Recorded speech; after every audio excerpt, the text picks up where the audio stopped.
அனைத்துலக சினிமா ரசிகர்களுக்கு சினிமா கொட்டகையின் அன்பான வணக்கம். 1941ஆம் ஆண்டு வெளியான அனைத்து படங்களையும் வரிசையாக பார்த்து வருவதில் அந்த வரிசையில் இப்போது நாம் அறிந்து கொள்ள இருக்கும் திரைப்படம் மணிமாலை என்ற படமாகும். இந்த படத்தினை ALRM கம்பெனி மற்றும் ஓரியண்டல் பிலிம்ஸ் என்ற 2 பட நிறுவனங்கள் ஒன்றாக இணைந்து இந்த திரைப்படத்தினை தயாரித்திருக்கின்றன. 1939ஆம் ஆண்டு சிரிக்காதே என்ற பெயரில் 5 குறும்படங்களை கொண்ட ஒரே படமாக வெளிவந்த தமிழின் முதல் ஆந்தாலஜி திரைப்படத்தினை பற்றி நமது சினிமா கொட்டகை சேனலில் விரிவாக பார்த்தோம். அதன் பிறகு 4 நகைச்சுவை குறும்படங்களை ஒன்றிணைத்து எடுக்கப்பட்ட தமிழின் 2வது ஆந்தாலஜி திரைப்படம்தான் இந்த மணிமாலை திரைப்படமாகும். இனி இந்த 4 திரைப்படங்களை பற்றிய தகவல்களை சற்று விவரமாக பார்ப்போம்.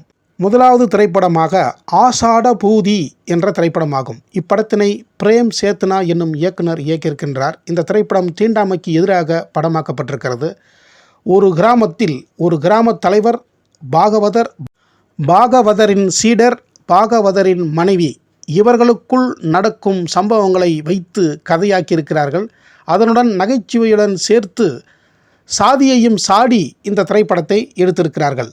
பாகவதராக PB ரங்காச்சாரி அவர்களும் அவரின் மனைவியாக KK ஆதிலட்சுமி அவர்களும், சீடராக நகைச்சுவை நடிகர் TV சேதுராமன் அவர்களும், கிராமத் தலைவராக MR சுப்பிரமணியம் ஆகியோரும் நடித்திருக்கிறார்கள். இந்த ஆஷாட பூதி திரைப்படம் 3650 அடியில் எடுக்கப்பட்டிருக்கிறது. இரண்டாவதாக மைனரின் காதல் என்ற படத்தினை எடுத்திருக்கிறார்கள். இந்த திரைப்படத்தினை T மணி என்பவர் இயக்கியிருக்கின்றார். இந்த திரைப்படத்தின் கதை என்னவென்றால், கதாநாயகனுக்கு தன் தாய் பார்க்கும் பெண்ணை பிடிப்பதில்லை. அவளை திருமணம் செய்ய மறுக்கிறான். காரணம், அவன் இன்னொருவரின் மனைவியான சலவைக்கார பெண் மீது காதல் வயப்படுகிறான். அந்த காதல் தரும் பிரச்சனைகளை நகைச்சுவையாக சொல்லும் படம்தான் இந்த மைனரின் காதல் என்ற திரைப்படமாகும். இந்த திரைப்படத்தில் மைனராக TS துரைராஜ் அவர்கள் நடித்திருக்கிறார். இவருடன் MR Swaminathan, SV Venkatraman, TV Sethuraman, PR மங்களம், KT சக்குபாய் ஆகியோர் சிறப்பாக நடித்திருக்கிறார்கள். இந்த திரைப்படம் அடுத்தவரின் மனைவியின் மீது தவறான ஆசையை கொள்ளக்கூடாது என்பதை நகைச்சுவையுடன் ஆணித்தரமாக அடித்து சொல்லியிருக்கிறார்கள். இந்த மணிமாலை நகைச்சுவை திரைப்படங்களில் மைனரின் காதல் திரைப்படம் ஒரு அறிவுரையை சொன்னதாகவே அன்று மக்களால் பார்க்கப்பட்டது.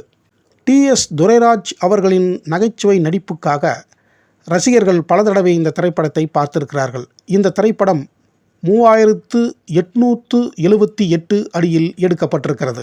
மூன்றாவது நகைச்சுவை திரைப்படம் அப்பூதி அடிகள் என்ற படமாகும். இப்படத்தினை மீண்டும் பிரேம் சேத்னா என்ற இயக்குனர் தான் இயக்கியிருக்கிறார். இந்த திரைப்படம் நகைச்சுவையுடன் புராணக் கதையை சொன்ன படமாக எடுக்கப்பட்டிருக்கிறது. இதில் PB ரங்காச்சாரி அவர்கள் அடிகளாராகவும், தமிழகத்தின் முதல் பெண் முதல்வர் புரட்சி தலைவர் MGR அவர்களின் மனைவியான VN ஜானகி அவர்கள் கிருஷ்ணபாலன் என்பவருடன் இணைந்து ஒரு நடனத்தை ஆடியிருக்கிறார்.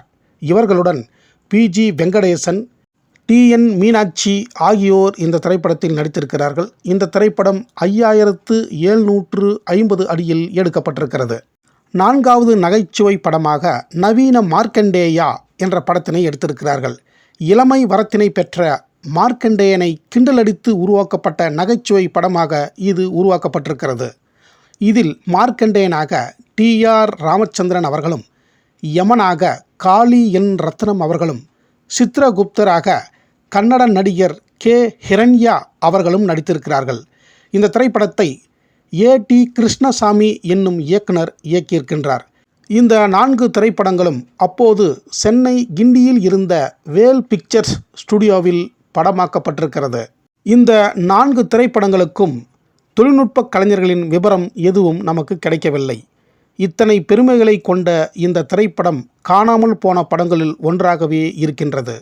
இந்த மணிமாலை திரைப்படம் 30/7/1941 அன்று தணிக்கை செய்யப்பட்டு 22/11/1941 அன்று வெளியாகி வணிக ரீதியாக மாபெரும் வெற்றி பெற்றிருக்கிறது இந்த மணிமாலை திரைப்படம்.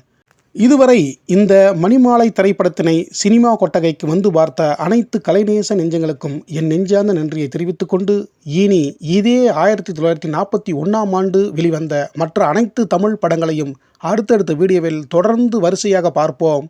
நீங்களும் பார்த்து உங்களின் ஆதரவையும் கருத்துக்களையும் வழங்குங்கள் என்று கேட்டுக்கொள்கிறேன். நன்றி, வணக்கம்.